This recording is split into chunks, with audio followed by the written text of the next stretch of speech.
Good morning, dear friends. I'm in Milandge and welcomes you all in this our subject elements of machine design. So, friends, as you know, we are in selection of anti-friction bearings and gears.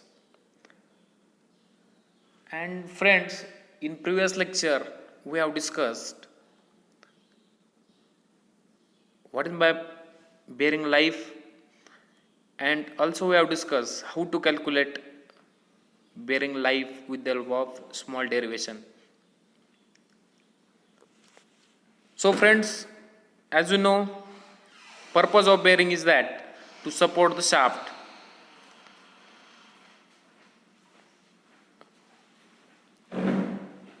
So today we are going to discuss how to select bearing for any particular application from manufacturing catalog.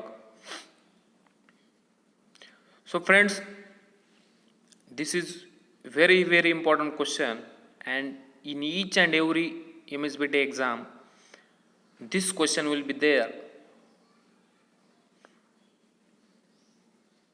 and 100% this question will be there in exam, because this is a practical oriented question, how to select a bearing for any particular application from manufacturing catalog. So friends, here while selecting the bearing for any particular application, there are certain factors are there, means we have to consider load,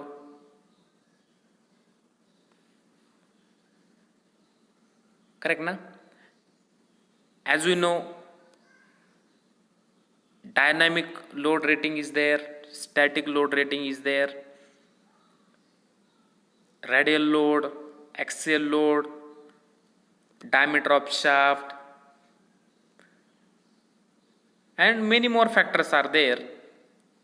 So while selecting the bearing from manufacturing catalog for any particular application, 10 important steps are there. Those 10 important steps we have to keep in mind. So first step while selecting the bearing, calculate radial and axial load. Calculate radial and axial load acting on the bearing.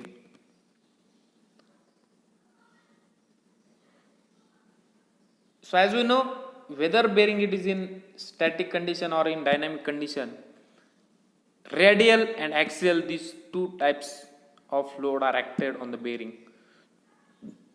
So as you know, radial load is denoted by Fr, R for radial.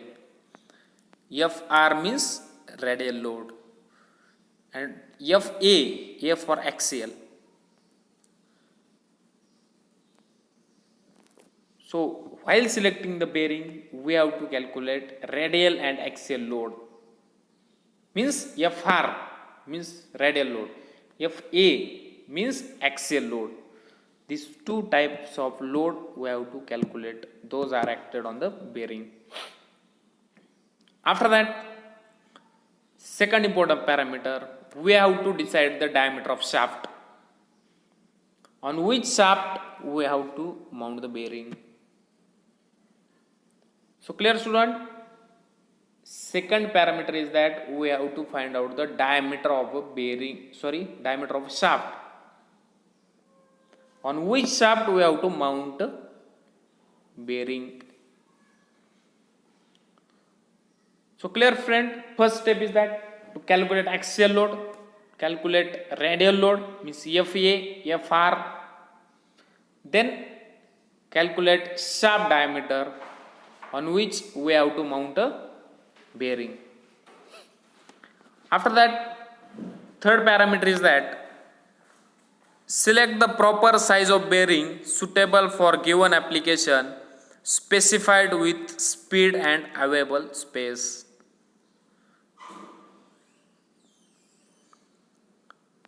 Means According to the application, select size of a bearing, speed of a bearing, that is a third point. Next, number 4, find basic static rating means C0 of selected bearing from the catalog. Means number 4 we have to calculate C0 means basic static rating. So in or when we have discussed the derivation of life of bearing, in that we have discussed C0 means basic static rating, and one formula is there to calculate basic static rating means C0. So that formula is C0 is equal to small f0 into small n into capital Z d square into cos alpha.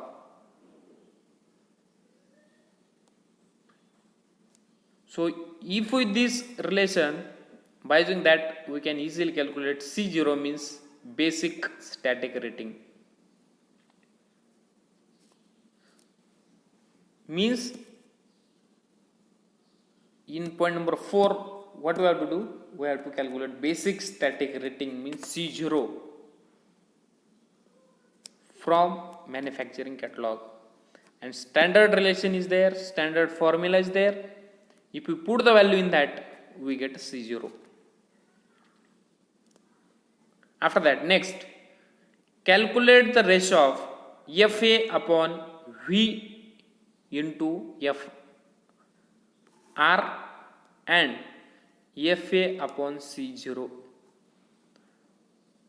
So what do we have to do? We have to calculate the ratio of FA upon V into FR and FA upon C0. So here, as you know, FA means axial load, V means rotation factor, FR means radial load, again FA means axial load, and C0 means basic static rating. So by putting this value, we have to calculate this ratio.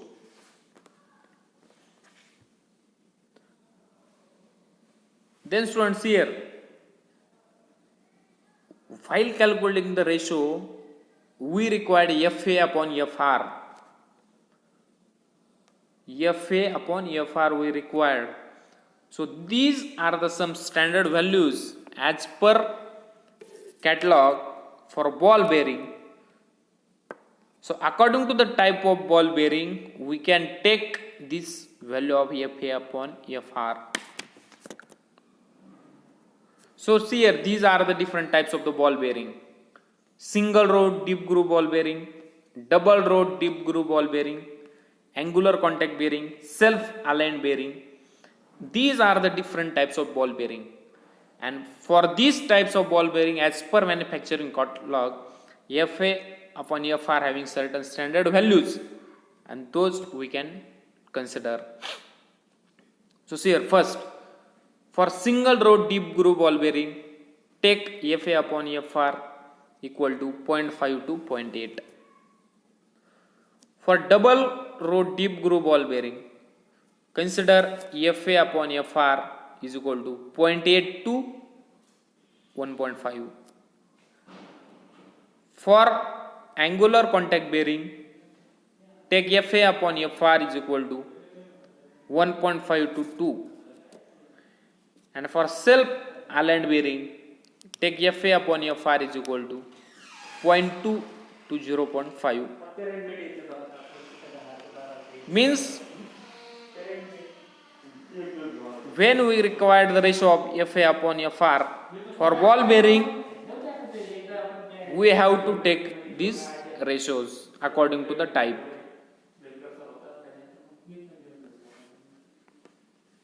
After that, in point number 6, we have to calculate the value of X and Y. So what is X? X means, as you know, radial factor. X means radial factor. Y means thrust factor. So according to the application, we have to calculate X and Y means radial factor and thrust factor.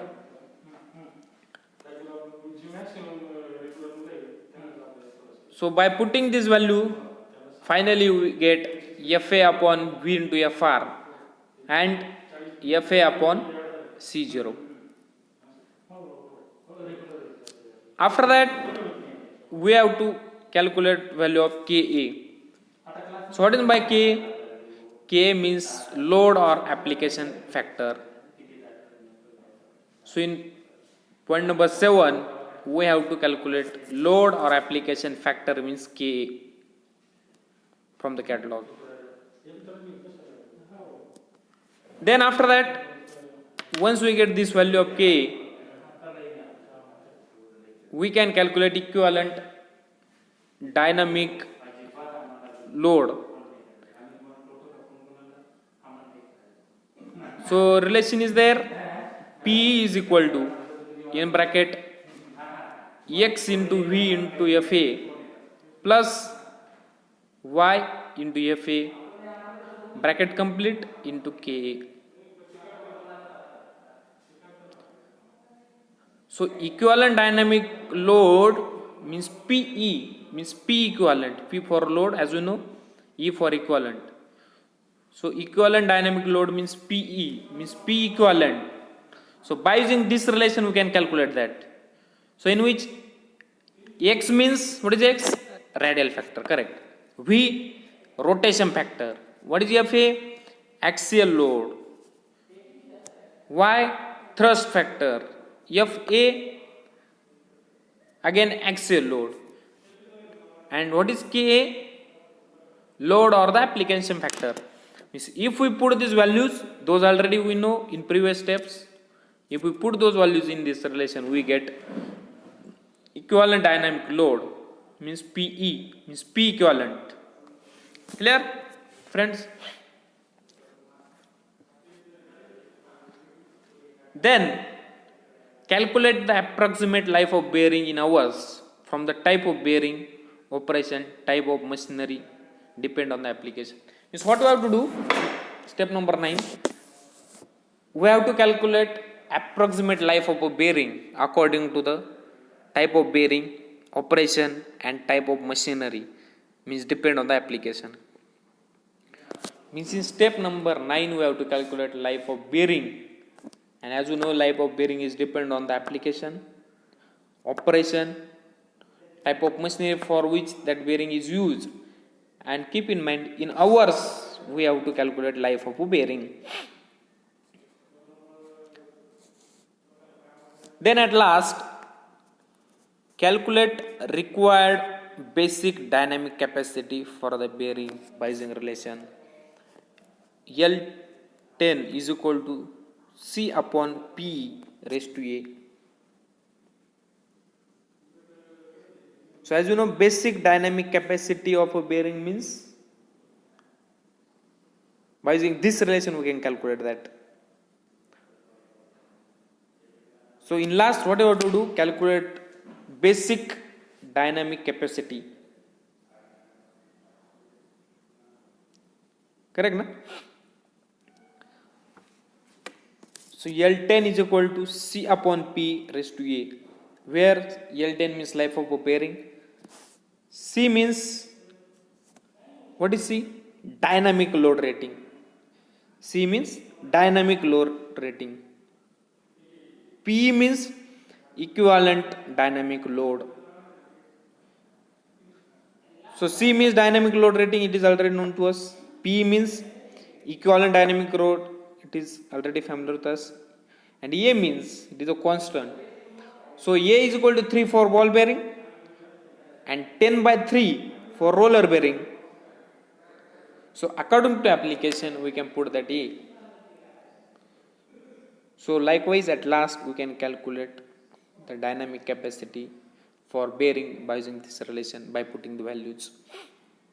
So friends, likewise with the help of these 10 steps we can easily calculate, we can easily select the bearing for any particular application from manufacturing catalog. So friends, this is very important question, always will be there in exam, in MSBT exam.